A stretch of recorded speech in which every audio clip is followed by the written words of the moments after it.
Hello, Hedi, Hello.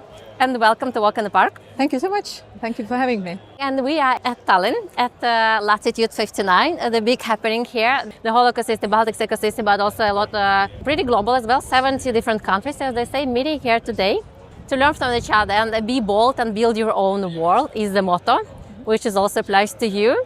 And I'm really looking forward to get to know your story. And in Walk in the Park, we usually talk about your journey, how you start a company, why, and you do things, and how you do things, what inspired you, how you take decisions, and to get to know what's happening behind the company builder. So Sounds like fun. awesome. So let's walk. Okay. So my first question to you is usually, if you do walk and talks often, is it something, a habit in your life? I actually started to do them back when I worked in a bank. And since I was working in Stockholm a lot, and often then you sit in the same office building all day, then I felt that I just can't, I felt so stuffed. And then I started actually this walking meetings with my team.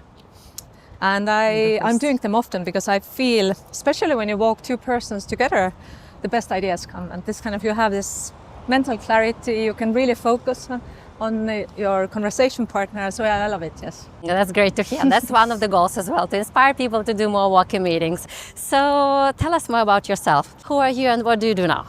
So I'm Hedi. I'm the CEO and co-founder of insurtech called Cachet. So we are de-risking the platform economy. So many hard definitions, but basically what does that mean is we are helping to insure different platforms that are either sharing assets like, scooters or shared cars or bikes or whatnot. And they all need insurance. But they are struggling in getting insurance today because the riskiness of those is quite high. And basically the riskiness is high. Insurance companies are not very interested in that. So basically what is left there is to try to work on bringing the risks down.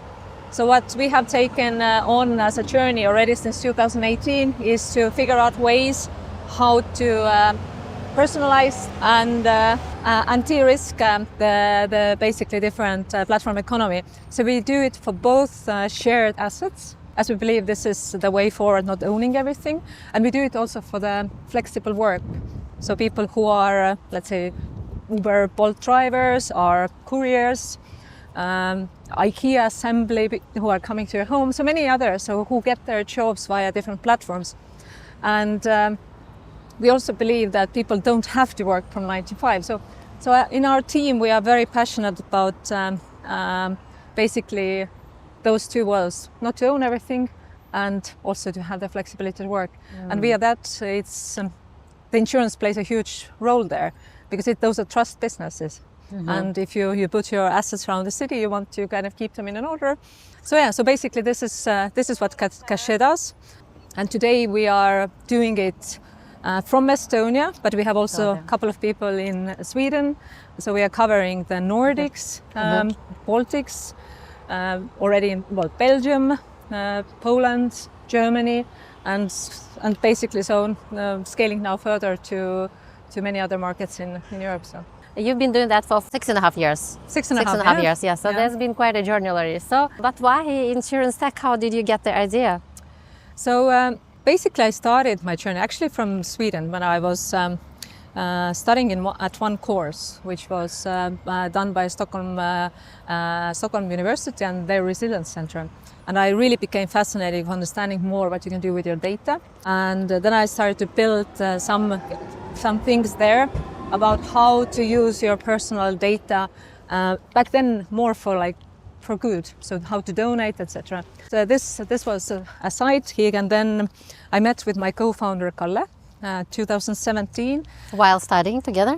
We didn't study, no, but he was actually 12 years as a member of Estonian Parliament, so a politician. But he was also one of the youngest that we have had, and very, very innovatively thinking as well. We got together and introduced by one of our mutual friends. And then we started to have lunches discussing about different, mainly about future of work, but also the kind of data part, which is something I've been very passionate about already a long time. And basically he was back then working with one law which Estonia was the first one to enact in Estonia, so Info Society Services Act.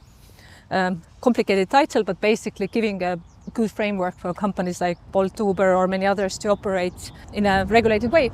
So basically what we did was combining some of those passions together. So from his side, more the understanding of the platform economy or gig economy, and from my side, the logic of human centricity and how to actually do data-driven services and the kind of the overall understanding how to solve some of the complex problems that insurance and then the platform economy are facing in this field.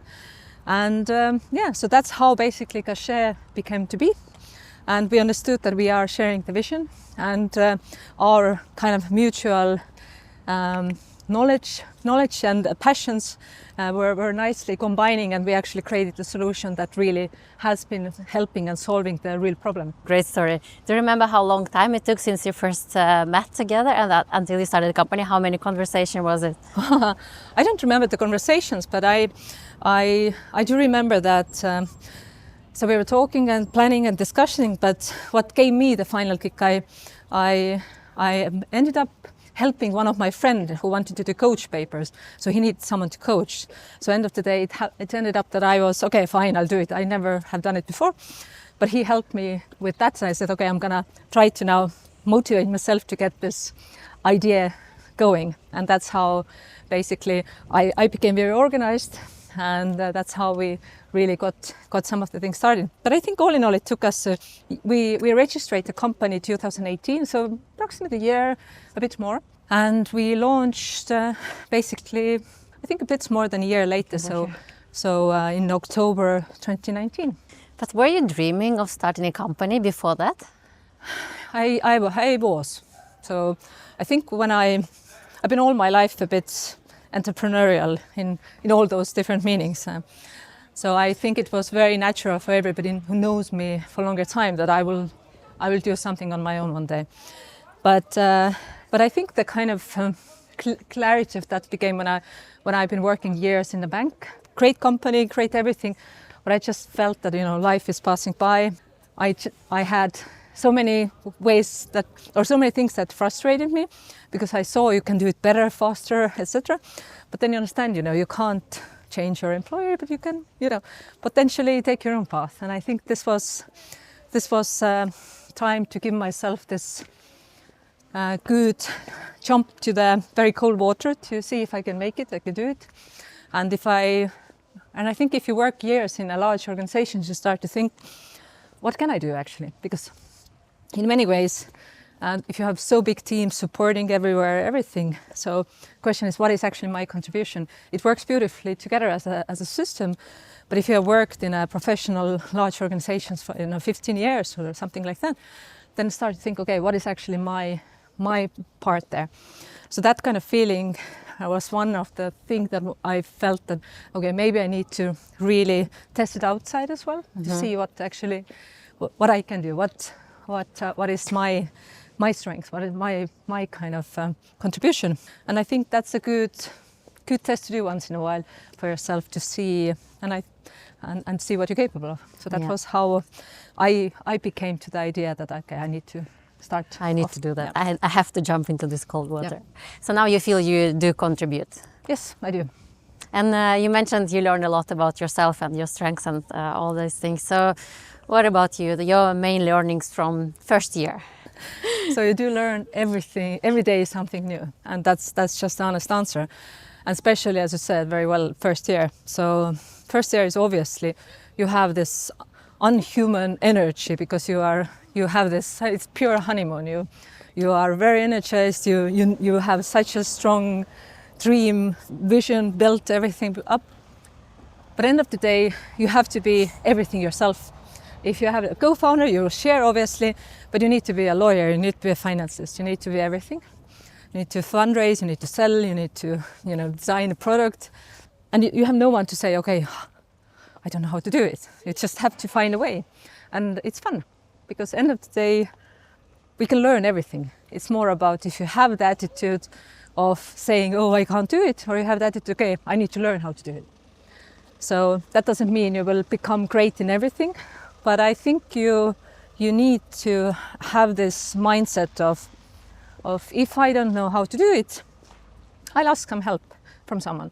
And what I discovered in a way, and I was just thinking one presentation, I used it as well, said that, you know, every person in the audience that I was, I think, speaking at said, everybody's a ski worker. So there wasn't no one that I asked help from when I started the journey that said no. They said, oh yeah, I have my own, you know, small company aside. Yeah, of course I can do it, you know, bill me there.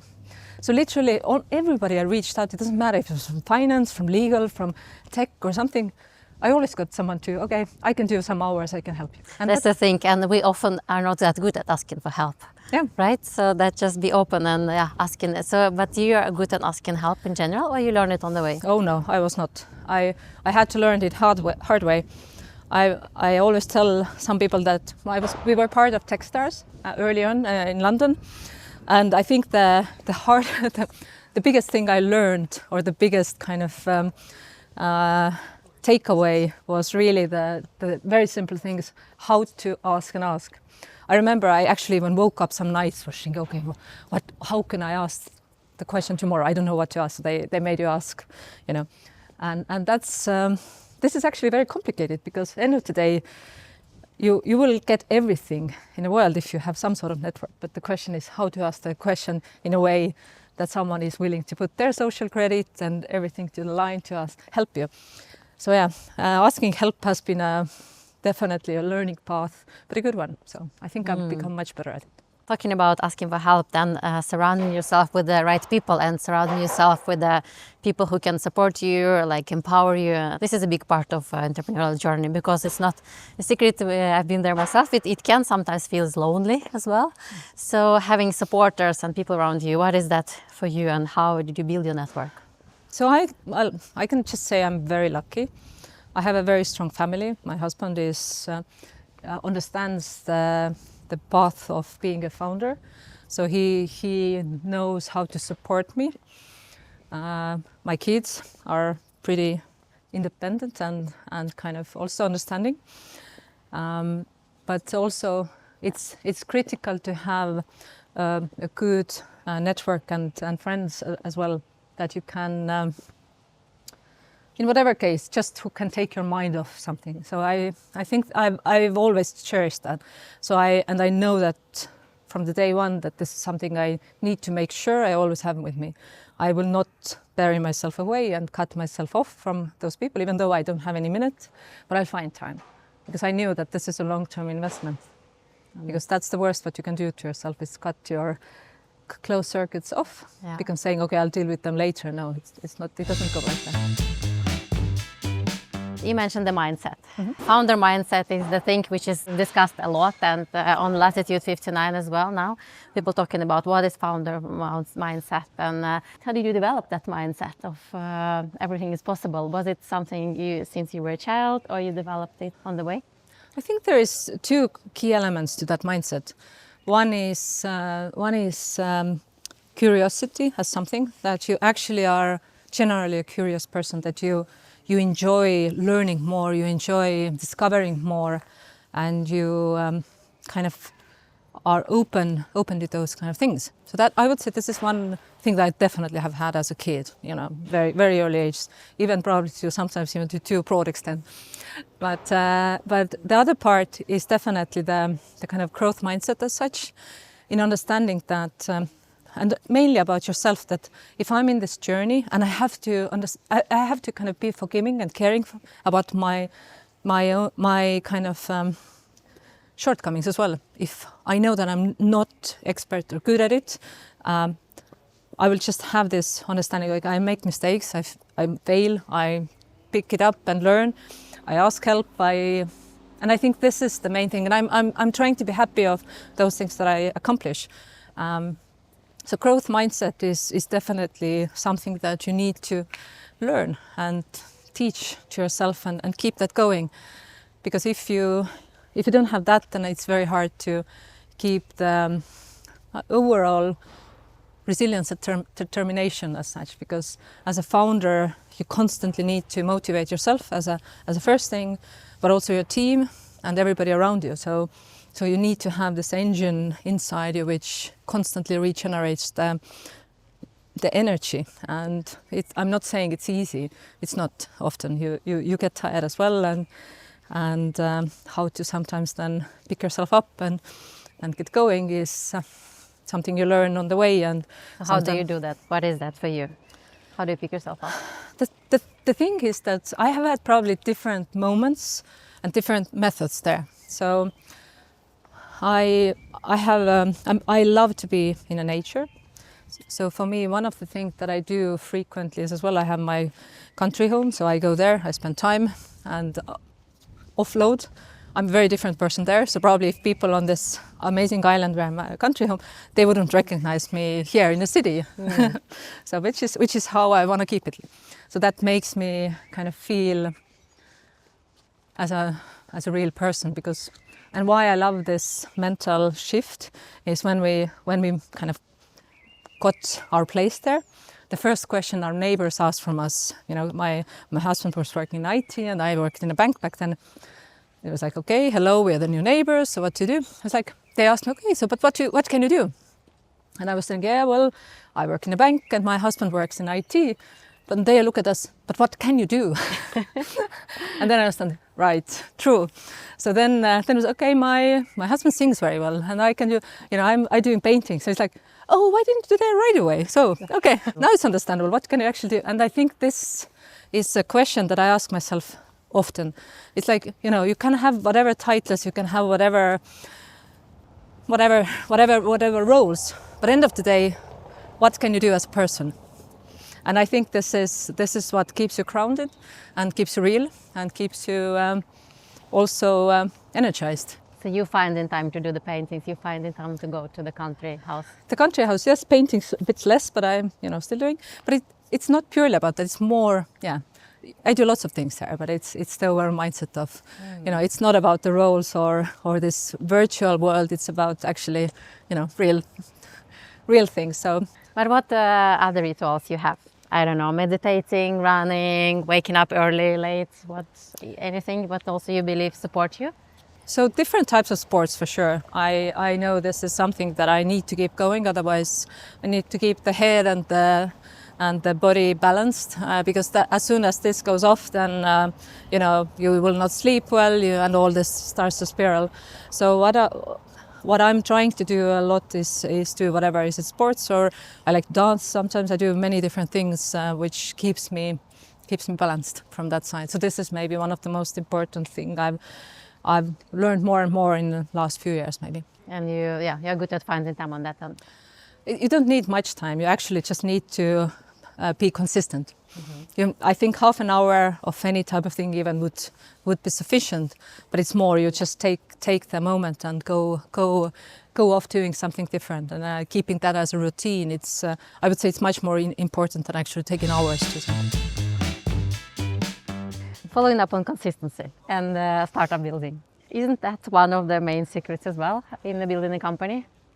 It is, absolutely. So especially building something that doesn't exist out there, service that, we are walking basically completely the other way, or pushing the insurance logic the other way than it has been working for centuries. Mm-hmm. And it's traditional. Yeah. Exactly. Insurance hasn't changed since Industrial Revolution. In a way, the principles are still the same. It's all about, statistics, historic stuff, etc. So, but we are saying, if we promise that the person will behave like that going further, what would be the pricing logic and discounts for them? And making this shift in a very, very strong, very mature and very rooted industry is a hell of a hard journey. And especially coming from a smaller market, a smaller country, which doesn't have this kind of huge insurance houses built there. And most of the companies we have here are foreign branches. So that's a work that we have been doing in a company to get the doors open and to get inside and build the trust as the main thing. Has been a long path, but we're there. We have made it, and that definitely requires strong determination and resilience. So I think this, and then you need to sell, people don't believe you, and then again you convince them, then someone believes you, then you start to spiral this going further and further. I think we have a company that has a strong flywheel effect as well, that if you get something going, it's gonna snowball to more people easier joining, and I think that's what's happening. So we are currently definitely in a very good already spin, or I don't know how to call it. So it's much easier than it was in the older days to convince companies from both the insurance carrier side but also the platform side to trust us, because the insurance is so important for them as well. So would you trust someone who's big and very experienced, or someone who's small? And that's always the way you build. So it's a trust business, and the determination and persistency is incredibly important part of them. So. And as you say, now it's going easier and you get in trust, but this is about what you've done before. Yeah. Where you're today is what about you've done before. Yeah. I wanted to ask you about your background, because you've been working a bit on the sales side, you've been working a lot with the communication and marketing with the big companies, and you did some services, right? How does that background help you in your founder journey now? It definitely helps a lot, because it helps you to not only speak well, but it helps you to understand different target groups and different audiences. But it also helps you to understand that creating awareness, creating perception is something that takes a long time. So you have actually the extra patience to do that. So this is basically what I would say one-way communication world has helped me. But also to understand that communication in today's world it's not at all linear. It's very, fragmented. And to really create this effect, you need to give time and start to work, from broader to. So this definitely has given me this kind of. But I think communication people as such are a bit kind of generalists. So in some ways it's hard, but in many ways you also see the big picture constantly. So this is probably good for founders as well, because they need to be able to understand all the sides of everything and kind of mix it together in a good way. So, but that's maybe how I would put it. But this is interesting, because as I mentioned to you earlier before we started recording, there are several founders who've been in that podcast, in our podcast, which also have a communication background.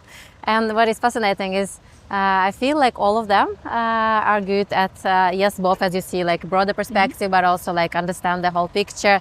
But also they're good at building a team and culture, because they also good at internal communication. They understand the same rules. So what is your experience, and how do you apply it to the internal communication and the building culture? So I think definitely, I agree. This experience is super valuable, because understanding how the culture builds up together, it's something that you can to a certain extent build, but end of the day you can just enable it, and you can nudge it, but it builds itself. So obviously, I think it's more about when you have a communication background, you pay notice, and maybe just appreciate and understand how important the softer powers are also in achieving success. But at the same time, if you are what the ideal picture should be, but if you are working, every day you have 8-9 hours on the calls, and then you need to do other things as well, it's not hard to fall into the same kind of loop as you could be when you don't have this thinking. The dynamic in the co-founding team, it's all about people, as we all know. So it's not that easy, because you need, you meet a person and you think it's gonna work, but it's not always work. So from your experience, what do you believe is the kind of success factor for you and for your team? Because you also didn't know each other from before. It was like almost random meeting, but then you started to talk, right? So, but what do you believe now made you a successful founding team? One thing that I was, how I made the decision, if we're gonna go ahead as a co-founders, that was from my side, was that I wanted to understand very well his values, because I know that the journey will be bumpy. I haven't heard a founder story that is not. So, but the main thing is not about how you end up in a fight, but the main part is how you actually solve it, and what are your core values, and will there be something that is so instrumentally different worldviews that you can't solve, or are they something that I don't agree how you do, I don't know, this part or that part, or I'm not happy with your this communication or that. Those are something that are solvable. But if you are, from the worldview or bigger values have a differentiation, then it's, I would say, very hard to come together. So I think those decisions that we both probably took early to see that our values generally fits has been the best way. I'm not saying that we are not fighting, we are, and we have been, because at the end of the day, you are every day constantly under pressure to build something you don't know, to drive, to motivate, to innovate. And it's always the example, I know it's been said thousands of times, but you always basically have to drive 200 miles an hour and build engine, and that's how it goes. So even like a micro degree on the different directions, and you go so fast, you end up actually being further apart, and you need to figure out ways to bring yourself back together. So I think this is something that's very natural to happen, and I don't think there is one solution to that. End of the day, the only thing is communication. You need to figure out how to communicate and solve these issues, but also be kind of open to understanding that it's a relationship. It is similar to marriage, because end of the day you are tied around something that you have given a commitment to. It's not easy to I'm gonna now leave, or you're gonna leave. So it's not like that. So I think that also forces you to think how you act, what is your contribution to different conflicts, and how you can help to solve it as well. So it's a lots of work with yourself and with each other. And if that doesn't help, you can use coach. I think coaches and mentors, they are super important as well to this kind of relation. Using coaches and we have, and I have myself as well. But I feel this should be 100% mandatory to every founder, because maybe if you have done a couple of companies different, but if you are doing it first time, I think it's very good to have someone who can also help you to rethink some things, because the growth what you have inside you is also very fast. And sometimes you need to also analyze your own patterns, which you tend to go into. This is very important what you say, and I've heard that from several people as well. And another thing founders often mention is that we spend a lot of time on aligning why we're doing that. Because if it's two different ambition levels, so one wants to build a company because he or she wants to save the world, another one wants to earn a lot of money, or another one wants to become famous. So if there is not aligned, then it will not work out. Have you guys spent time on that? And what about you? We have, and I think we are aligned over that. I think end of the day, we both know how to enjoy the journey and appreciate the journey and the kind of purpose that we have with it. But obviously we're not doing it just for the charity or for the fun as well. So I think we are quite on a similar page on that one. So. Just a bit back to your childhood again. You said you were curious always, and tell us more about how you were as a child, and if you had already started to build something, any idea, so what was it look like your childhood? I was definitely a bit of a wild one, because I like to spend lots of time outside, experimenting things, etc. I was very active as well, so I had thousands of hobbies that I did. So I wanted to do painting, singing, dancing, everything, and all at the same time and very well. So obviously I had to then be excellent in everything as well. So for me, this was quite a normal thing to do.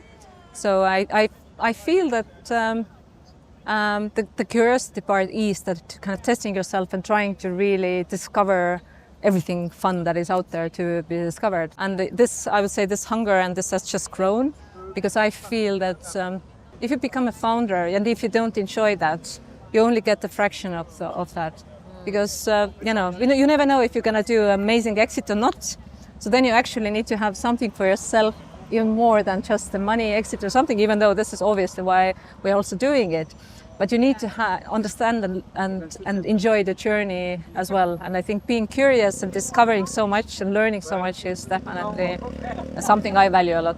But you were naturally curious, or was it your parents kind of helped you to develop, you believe, or what do you think? I think it's always hard, a hard one to answer, because obviously I could say, yeah, I was naturally curious. I have also two sisters, so we are a bit differently curious, but definitely my parents were enabling a lot of that as well. So they trusted us a lot and put us a lot in the situations where we, had to be independent, get by, and also feel the kind of feel the challenge.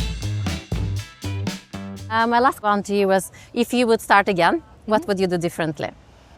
I think one of the thing I would speed up is really probably hiring faster now the team, because I have myself the experience to really hustle a lot.